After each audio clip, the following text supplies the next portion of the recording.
Hey family, what is going on today? This is your guy Jerry Thomas Jr. and we are here for another episode of Transformed and Renewed. If this is your first time, make sure you give us a like, subscribe to our page, and even drop a comment. Tonight we're going to be discussing if you are sitting more than you are sleeping, then some things you should know. So just to before we get into it, make sure again if this is your first time or if you're returning, make sure you hit that like and subscribe button on your page. That way you can stay up to date with the latest content. Okay, so when it comes to sitting for extended periods of time, and I like to call this sedentary behavior.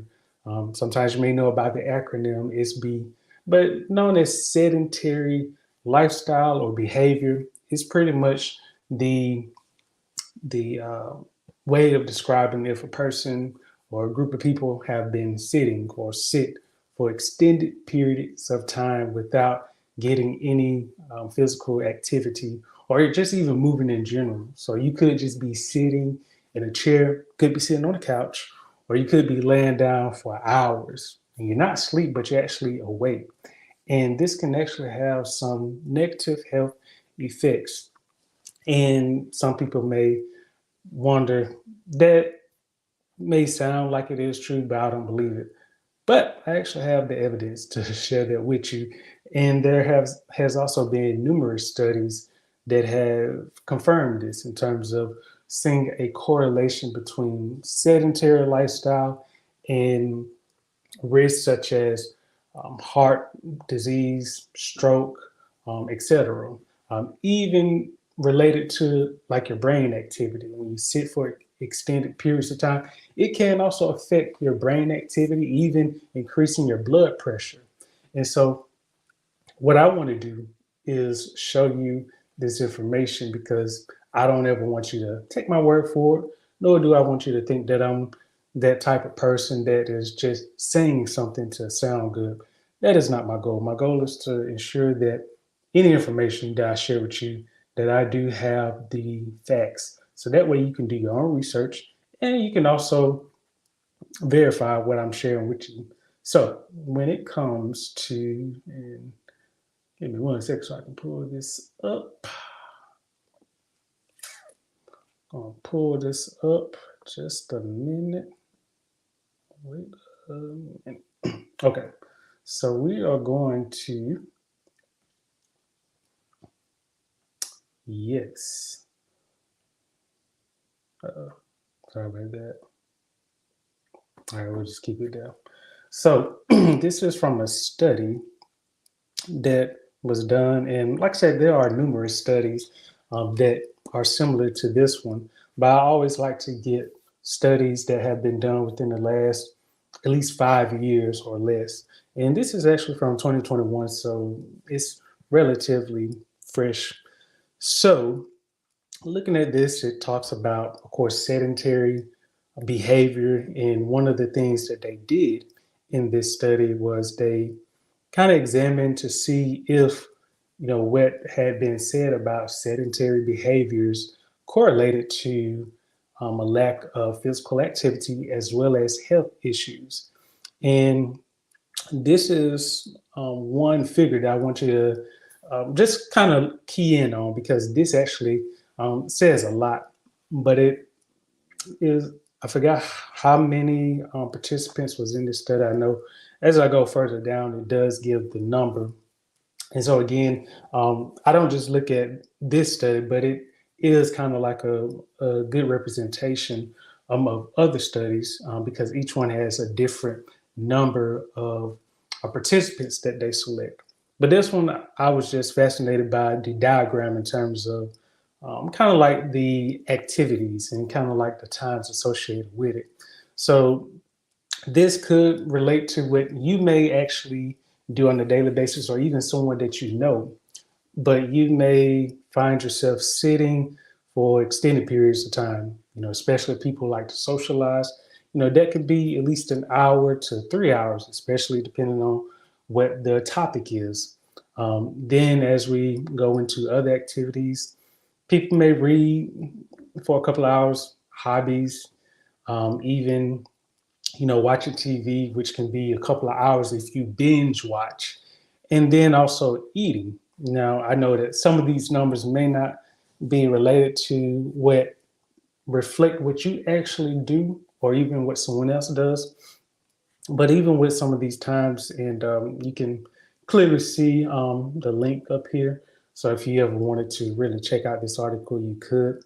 But again, this pretty much points to, evidence as we scroll down. You can kind of see, the sedentary lifestyle or the time is denoted in red.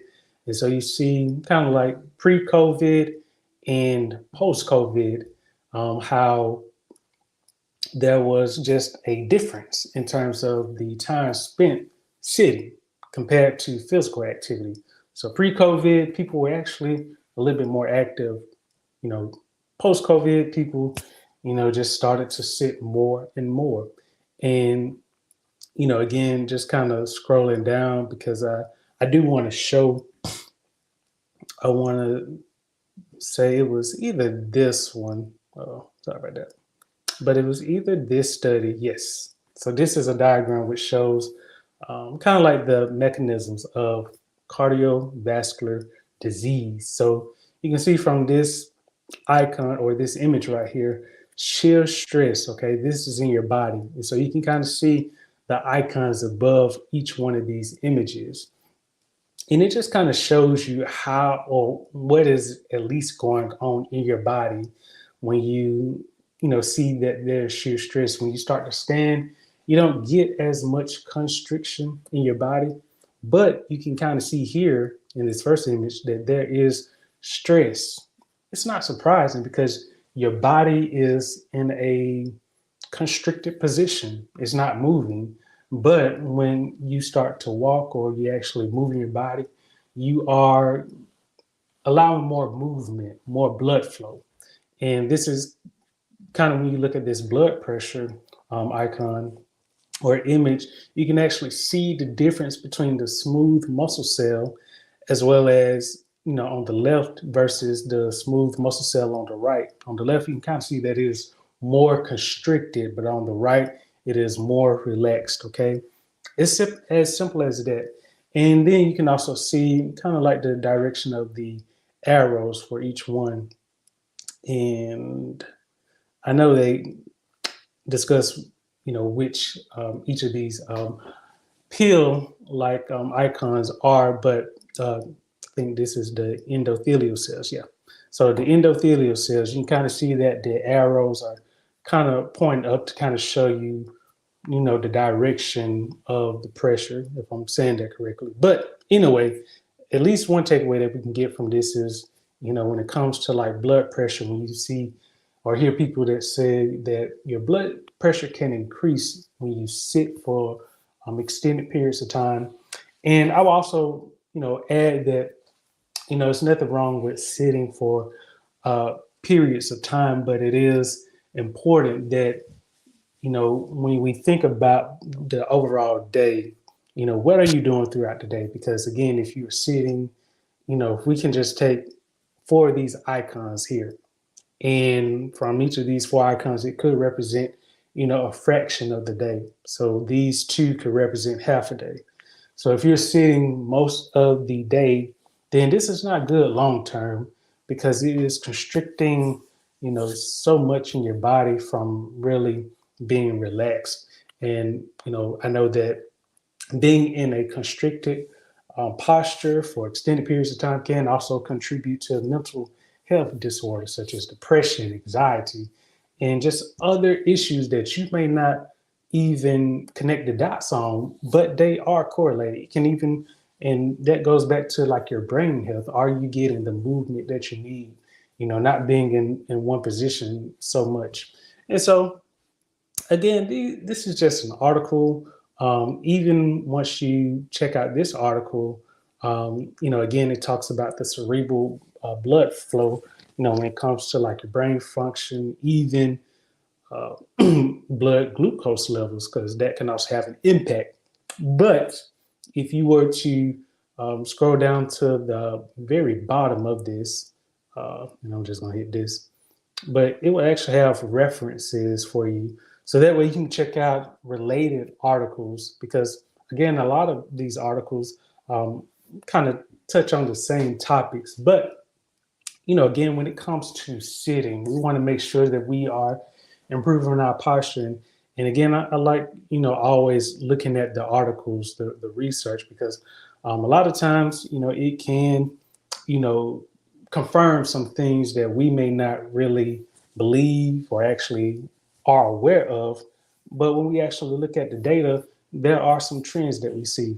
Now, we'll say there are some articles that may not always align, but I do my best, my due diligence as I best can to share that with you. So you probably just heard me talk about, why sit um, less, okay? And we kind of see it from here, but I will share some practical steps with you because I do want you to be informed. So when it comes to, how do you really improve sitting less? Because even for myself, sometimes if I am working, I may find myself sitting for an hour or even an hour, 30 minutes. And what I do then is I actually just get up and I start stretching. And I don't try to make it, too complex. I would just start stretching, whether I'm putting my hand on my head and I'm stretching to the side like a gentle stretch. And I may do that for about 30 seconds and I'll hold it. So that way it is stretching my neck, but it's also helping create some more blood flow so that my neck doesn't get so tightened or stiff. And so you may notice if you have been staring at a screen or reading a book, or your head may be in a certain position, and this is one that is common when you have your phone and you're looking at it and it's very close. So it's like this close to your face, but you don't realize it. That can actually cause muscles in your neck to become stiff. And so after probably about 15, 30 minutes or even an hour, if you've been on your phone just scrolling crazy. But but anyway, if you find yourself doing it, you may notice that when you put your phone down and you try to stretch your neck, you may start to feel some constriction, tightness. And that means that you have been working your muscles, like your eye muscles, have been just stressed for a brief period of time. And so what I usually do is just stretch my neck, and I'll do different neck exercises, and I'll even just roll my shoulders to stretch my neck. Sometimes I will even just walk around. I just do some push-ups. I'll do anything just to create that movement because, again, you don't want to find yourself sitting for long periods of time every day because that is not going to be good for your health. You want to hold yourself accountable by moving your body, okay? Move your body, okay?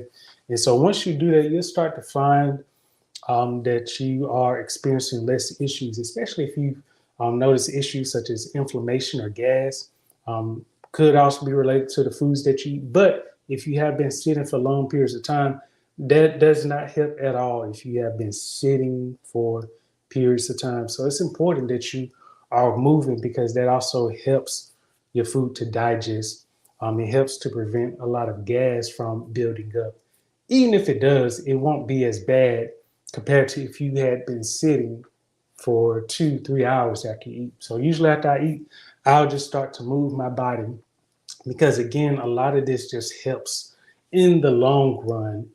It just helps with your cognitive function, gut health, just in terms of just creating that movement. And then one thing I also suggest is getting some vigorous physical activity into your lifestyle. I know that is not something that you prefer, but again, this is also going to help you in terms of, avoiding a lot of health issues that I'm sure you've seen people as they get older, and even these days, you can be within your 20s, 30s, 40s, having health issues that are similar to people who are in their late 50s, 60s, even 70s. And so you don't want that to happen, but you really want to take care of yourself. And so the way that you can do that is really by, really moving your body, making a plan to say, okay, if I know that I am going to be sitting for at least an hour or two, let me at least implement some breaks. It could be every 15 or 20 minutes, I just stand and I'll just do a stretch. It could be anything, something that is going to motivate you. And I always like to look at it this way. If you don't already do it, then start off with some small goals, something that you know you can do. Okay.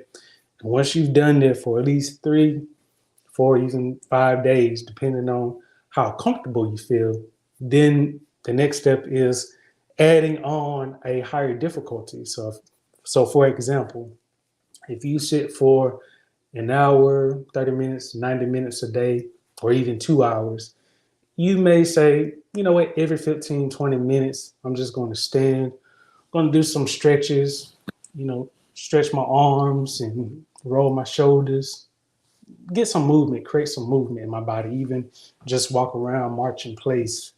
I'm going to do that for, I don't know, like twice or let's say 3 times every hour. And then after a couple of days, you may say, you know what, I'm just going to do every 10 minutes. Okay. These are just examples, but these are also here to help you with just getting started with moving your body. Okay. So if you enjoyed this content, make sure that you like and subscribe to our page at Robody1212. Make sure you hit that like and subscribe button at Robody1212. Hope you enjoyed this information because, again, I do want to inform you, but I also want to show you the facts when it comes to anything that I suggest with you or share with you, because I want you to know I'm just not one of the people to tell you that this is what something is without giving you the facts. I want you to be fully informed, and then you can make the best decision for you. But if you enjoyed this type of content, make sure you like and subscribe to our page. We have some great things coming. I can't share them just yet, but I want you to know that we do have some great things that are coming. And for those who have been loyal for a while, we got something great for you as well. But I do want you to, if you want to be a part of this, make sure you like and subscribe to our page because, once we start to roll out some goodies, that are coming this year, you can't say that I didn't include you. The way that you can be included is you've got to first like and subscribe to our page. So make sure you check out this content. We also are available on iTunes, Spotify, in case you're not able to watch this beautiful presentation. Then you can also listen to us if you enjoy this content. So until next time, I will talk with you later.